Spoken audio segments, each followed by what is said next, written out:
Ahora sí, dejamos por un lado momentáneamente el techo de deuda, los mercados, para centrarnos en la geopolítica. Como siempre a estas horas, hoy saludamos a Pedro Mouriño, fundador y CEO de Iberatlantic Global Corporation y cónsul honorario de la Federación de Rusia. Pedro, buenas tardes. Muy buenas tardes, Marta. Un placer estar contigo. Igualmente. Pedro, ya ha comenzado el envío de armas nucleares tácticas de Rusia a Bielorrusia. ¿Qué efectos, qué impactos, qué consecuencias va a tener este movimiento que ya había sido avanzado por parte de Rusia hace ya muchos meses, pero que ahora ya se está produciendo? Efectivamente, el anuncio ya se había hecho hace algunos meses por parte de los dos presidentes en una cumbre bilateral entre Alexander Lukashenko y el presidente Vladimir Putin, y ahora lo que se anuncia es ya el despliegue inmediato, inminente de estas armas nucleares tácticas, y es parte de la escalada que estamos acostumbrados a ver en relación a todo lo que tenga que ver con el conflicto en Ucrania, que está provocando no solo la escalada dentro de lo que es el propio conflicto, sino con todas las partes que están de mayor o menor medida involucrados en este conflicto. Y Bielorrusia, como un aliado estrecho por parte de Rusia, rodeado de países de la OTAN y países que además están siendo muy beligerantes en cuanto a las acciones contra Rusia,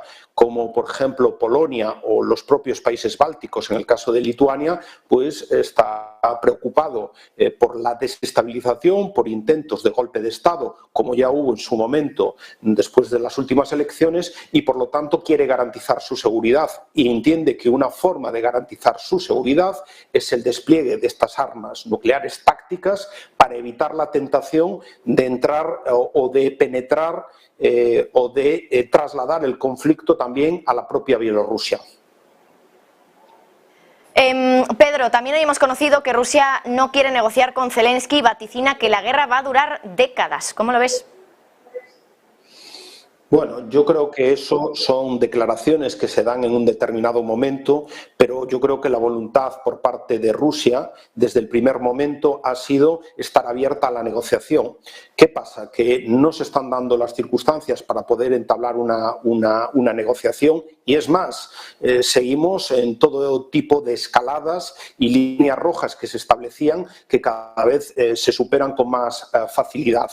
Estamos viendo esta misma semana como una de las líneas rojas que se estableció al principio, que era que no hubiese ataques al propio territorio de la Federación de Rusia, que en aquel momento implícitamente se estaba pensando en Crimea, en tanto en cuanto era exterritorio ucraniano, pero que ya estaba desde el 2014 anexionado por parte de Rusia, pero es que ahora estamos viendo que los ataques ya son constantes a territorio ruso, próximo a la frontera con Ucrania, como las regiones de Kursk o Belgorod o Krasnodar, Rostov del Don, o también, no hace muchos días atrás, pues el intento con los drones de atentar contra el Kremlin en el mismo Moscú. Por lo tanto, todo esto no ayuda a que haya un cierto clima que propicie ningún tipo de conversaciones, y por el momento todos los anuncios, acabamos de ver la última cumbre del G7 que también todavía echa más leña al fuego con la posibilidad de suministrar aviones de combate F-16 al ejército ucraniano, que se ve que por el momento no hay condiciones para poder hacer una negociación, pero tarde o temprano todos los conflictos a lo largo de la historia se han resuelto en una mesa de negociaciones, y esperemos que esto sea más pronto que tarde. Hoy también, Pedro, se ha acusado por parte de Rusia a Ucrania de nuevo de atacar dos regiones rusas con un dron y con un misil. Parece que la tensión entre estos dos países está yendo mucho más allá de lo que es el conflicto en Ucrania, y que incluso se podría estar trasladando a lo que son las fronteras ya dentro de Rusia. Bien, Ucrania en esta última semana ha tenido un impacto impacto muy negativo de cara a la opinión pública mundial, que ha sido finalmente la caída, han tenido que reconocerlo de facto, la caída de la ciudad de Bakhmut y el retraso sine die por el momento de la cacareada contraofensiva ucraniana de primavera-verano. Por lo tanto, Ucrania en ese sentido tenía que sacarse algún conejo de la chistera y parece que la actuación que han decidido para captar la atención y tener en ese sentido acciones que replicaran la caída de Bakhmut, pues ha sido el ataque en las fronteras rusas con Ucrania, en la parte de Belgorod, como forma de manifestar su capacidad. ¿Qué pasa? Que estamos entrando en una dinámica muy peligrosa por parte de Ucrania, porque esto puede provocar en determinados momentos acciones o reacciones por parte de Rusia mucho más fuertes de las que hemos visto hasta este momento. Por lo tanto, estas acciones, desde luego, nos están provocando una escalada que puede conllevar a acciones que después vamos a lamentar. Convendría que en este sentido nos volviésemos a ceñir un poco más a la guerra convencional en el frente que ya teníamos. Quería dar una última hora para poder comentarlo contigo. Parece ser que, bueno, hoy Serbia también es protagonista porque el ministro de Defensa ha confirmado el avance urgente del ejército hasta la frontera administrativa con Kosovo. Nos va a contar la última hora Javier Luengo. Javi, cuéntanos.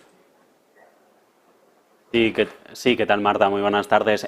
Finalmente, es una declaración escrita que ha hecho pública la televisión estatal RTS por parte del presidente serbio, Aleksandar Vučić. Dice que pone al ejército en el estado de alerta más alto que tienen y ha ordenado un movimiento urgente de todas las tropas del país hacia la frontera con Kosovo. Vučić, que va a asistir, por cierto, mañana a una manifestación en Belgrado en su apoyo tras 2 tiroteos masivos a principios de mes que acabaron con la vida de 18 personas y dejaron heridas a otras 20. Esta movilización, este estado de alerta en el ejército serbio llega justo después de que el pasado 23 de abril se celebraran elecciones en los 4 municipios kosovares de mayoría étnica serbia en la zona norte de este territorio. Resultados previstos básicamente y por una sola razón: la lista serbia, el principal partido de los serbo-kosovares, declara orientación pro-serbia, anunció un boicot, Marta, a los comicios debido a la negativa de Pristina, de la capital, a establecer una entidad autónoma para todos los municipios. Por lo tanto, en Serbia se moviliza al ejército, se va todo hacia la frontera administrativa con la región de Kosovo. Se pone, según el presidente Aleksandar Vučić, al ejército en el estado de alerta más alto. Bueno, estado de alerta máxima en Serbia. Pedro Mourinho, ¿qué te parece esta noticia de Serbia respecto a Kosovo? Serbia poniendo en alerta máxima al ejército. Bueno, Kosovo es un conflicto que está latente, pero que lleva ahí muchos años, ya algunas décadas, y que en este contexto de crisis en el conjunto del continente por el conflicto ucraniano, todas estas conflictos latentes pues tienden a desestabilizarse.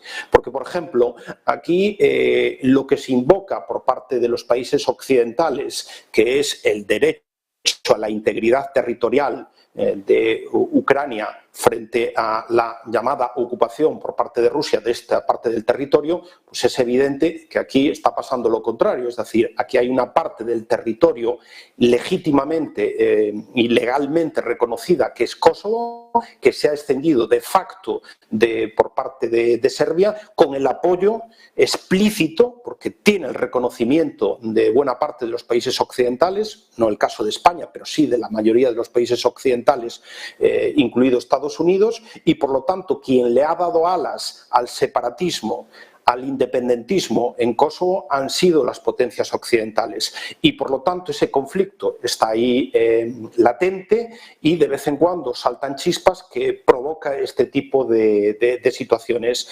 Entiendo que esto también es producto de esta coyuntura de desestabilización que hay ahora mismo por el conflicto de Ucrania, que afecta a todos los conflictos latentes que hay en Europa, y es un síntoma más de que tenemos que intentar llegar a un acuerdo en Ucrania cuanto antes, una solución que nos lleve a parar el conflicto, porque si no vamos a desestabilizar muchas más zonas de Europa y va a ser un efecto contagio que va a ser completamente pernicioso para el conjunto del continente. Pedro, también hoy veíamos cómo Países Bajos decían que bueno, ya era bastante probable que enviaran cazas F-16 a Ucrania en cuanto pusieran a punto ese entrenamiento a los pilotos ucranianos, y también hemos conocido que Suecia también podría mandar cazas Gripen, que bueno, quería preguntarte, ¿en qué se pueden diferenciar esos cazas Gripen de los F-16 de Estados Unidos? No sé si estos cazas que mandaría Suecia podrían ser cazas un poquito más avanzados para Ucrania. Bueno, el problema no es el material, el problema es en sí los pilotos, es decir, cuanto más diferente sean los distintos aviones aportados a Ucrania, más complejo va a ser la formación de esos pilotos. Por lo tanto, hay un cierto consenso de formar a los pilotos, adiestrar a los pilotos ucranianos en un único modelo de caza, y el que está más generalizado en los ejércitos occidentales, en los ejércitos de la OTAN, es el modelo F-16. Habrá, como no es el único modelo, habrá también aportaciones o ocurrencias como esta de Suecia, pero yo creo que igual que en los tanques el modelo generalizado ha sido el Leopard, lo que están pensando los distintos países de la OTAN occidentales es en el entrenamiento específico para los F-16 y la aportación en su momento de F-16 para Ucrania. Fundador y CEO de Iberatlantic Global Corporation y cónsul honorario de la Federación de Rusia. Como siempre, muchísimas gracias. Un placer y muchas gracias a vosotros.